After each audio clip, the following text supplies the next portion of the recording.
వైరిపక్షాలంటే అటు మేము అప్పుడు ప్రతిపక్షంలో ఉన్నాం వైఎస్ఆర్ కాంగ్రెస్ పార్టీ, ఇటుపక్క తెలుగుదేశం పార్టీ అధికారంలో ఉన్న నేపథ్యం. అలాంటప్పుడు హాట్ బెడ్ లాంటి ఏదైతే రాజశేఖర రెడ్డి గారి జన్మభూమి, తర్వాత వైఎస్ఆర్సీపీ అధ్యక్షుడు అధికారంలోకి వచ్చేస్తున్నారు అనుకునే పార్టీ అధినేత ఊరు చనిపోయింది. ఆయన చిన్నాయన హత్య జరిగింది, అత్యంత కిరాతకంగా జరిగింది. సరిగ్గా ఎలక్షన్ నోటిఫికేషన్ వచ్చిన 4-5 రోజులకు జరిగి ఉంటుంది. నెలలో ఎన్నికలు ఉన్నాయి. సహజంగానే ప్రపంచం మొత్తం ఉలిక్కిపడింది, రాష్ట్రం మొత్తం ఉలిక్కిపడింది. అందరూ అటెంటివ్గా అలర్ట్గా ఉన్నారు. మిగిలినవన్నీ పక్కకు తోసిన మెడకాయ మీద తలకాయ ఉండేవాడు ఎవడైనా మా పార్టీ నాయకుడు ఎవరైతే ఆ కుటుంబం నుంచి, వైఎస్ గారి కుటుంబం నుంచి వచ్చిన నాయకుడు, పార్టీలో పెద్ద దిక్కుగా ఉన్న నాయకుడు, జగన్మోహన్ రెడ్డి గారి మంచి భవిష్యత్తు ఉండాలని ఆయన పక్కన ఆయనతో పాటు నడుస్తున్న నాయకుడు, అలాంటి నాయకుడిని గురించి ఆయన బ్లెస్సింగ్స్తో ఎంపీగా పోటీ చేసిన అభ్యర్థి అక్కడ తను కూడా వరుసకు కొడుకవుతారు అవినాష్ రెడ్డి. ఎవరైనా ఫస్ట్ నష్టపోయేది ఎవరంటే ఎవరు నష్టపోతారు? అప్పుడు ఆ టైంలో మర్డర్ జరిగితే డిమారలైజ్ అయ్యేది ఎవరు? డిమారలైజ్ కావాలని కోరుకునేది ఎవరు? ఈ బేసిక్ లాజిక్ ఒక్కటి తలకాయలో పెట్టుకుంటే ఎవరు కాదో తెలుస్తుంది. ఎవరనేది తర్వాత నెక్స్ట్ ఇన్వెస్టిగేషన్లో దర్యాప్తు సంస్థ తెలుసాలి. చిన్న పిల్లాడిని అడిగినా లేదా ఎవరిని అడిగినా నష్టం ఎవరికంటే 4 రోజుల్లో ఎన్నికలు పెట్టుకొని వైఎస్ఆర్ కాంగ్రెస్ పార్టీకి అంటారు, జగన్మోహన్ రెడ్డి గారికి అంటారు, ఇంకా ముఖ్యంగా ఆ పార్లమెంట్ అభ్యర్థిగా పోటీ చేస్తున్న అవినాష్ రెడ్డికి అంటారు. అవినాష్ రెడ్డికి సూసైడ్ చేసుకోవాలని ఎందుకు ఉంటుంది? పొలిటికల్గా ఎందుకు అనుకుంటారు?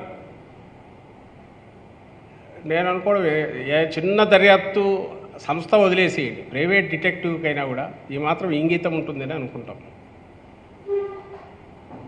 లేదు దీనికి మించిన బలమైన కారణం ఏదన్నా ఉంటే అదన్నా తీసుకురావాలి.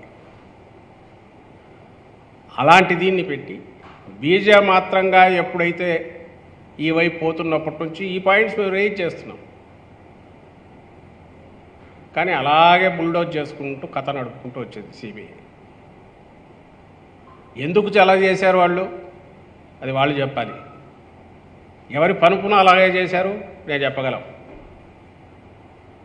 చంద్రబాబు నాయుడు గారు కానీ, వ్యవస్థల్లో వైరస్ లాగా పాకిన చంద్రబాబు నాయుడు కానీ, ఆయన ఇన్ఫ్లుయెన్స్ కానీ, ఆయన తరపున జాతీయ స్థాయిలో కూడా చక్రం తిప్పిన వ్యవస్థలను మేనేజ్ చేయగలిగిన సిద్ధాస్తులు అక్కడ ఉన్న నేపథ్యంలో ఈ కేసుకు సంబంధించినంత వరకు వాళ్ళు చేయాల్సిందంతా చేశారని మేము భావిస్తున్నాం. దానివల్ల వాళ్ళకు 2 లాభాలు చంద్రబాబు నాయుడు. ఒకటి, నేను చెప్పినట్టు ఇంతకుముందు ఆ సమయం సందర్భం నీడిల్ ఆఫ్ సస్పిషన్ డైరెక్ట్గా మమ్మల్ని డిమారలైజ్ చేయడానికి, ముఖ్యంగా మా జగన్మోహన్ రెడ్డి గారిని డిమారలైజ్ చేయడానికి హై టైడ్ మీద ఉన్నాడు ఆయన. పాదయాత్ర పూర్తి చేసి ఇంకా అభ్యర్థులను ప్రకటించాలి, యుద్ధానికి సిద్ధమవుతున్నాం. ఆ సమయంలో షాకింగ్గా ఉండాలి. అట్లా జరిగితే డిమారలైజ్ అయితే ఎవరికి ప్రయోజనం? చంద్రబాబు నాయుడు గారికి ప్రయోజనం. అలాగే ఈయన ఎవరైతే ఓడించారో బీటెక్ రవి ఎమ్మెల్సీ, ఆయనకు ఎవరైతే పూర్తి సపోర్ట్గా నిలబడి ఆ ఎమ్మెల్సీ ఎన్నికల్లో వైఎస్ఆర్సీపీ ఓట్లను కూడా దొంగలించి క్యాంపులు మెయింటైన్ చేసి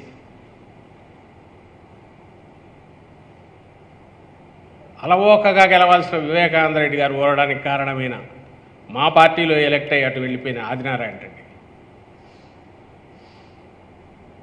వాళ్ళ వైపు నుంచి ఈ వైపు నుంచి కొంతమంది అటు వెళ్ళే అవకాశం ఉంది.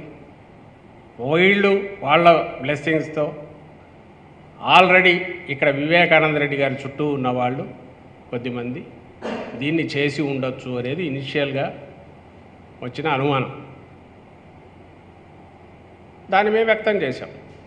సహజంగానే చంద్రబాబు నాయుడు గారు కాదు వాళ్ళది ఎవరో ఇది ఉండొచ్చు అని ఆయన అని ఉండొచ్చు. ఎన్నికల ప్రచారం జరుగుతుంది, ఓ పక్క అది అయిపోయింది. ఇప్పటికీ మేము అదే అనుకుంటున్నాం.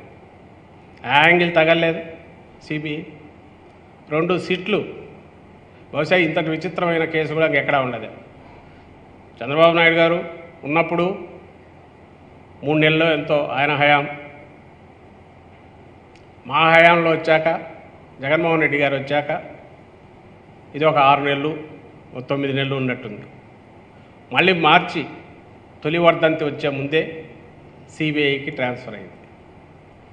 2 సిట్లు చేసిన దర్యాప్తు ఉంది, కాల్ రికార్డ్స్ ఉన్నాయి, డేటా మొత్తం ఉంది, అదంతా సిబిఐకి ఇచ్చారు.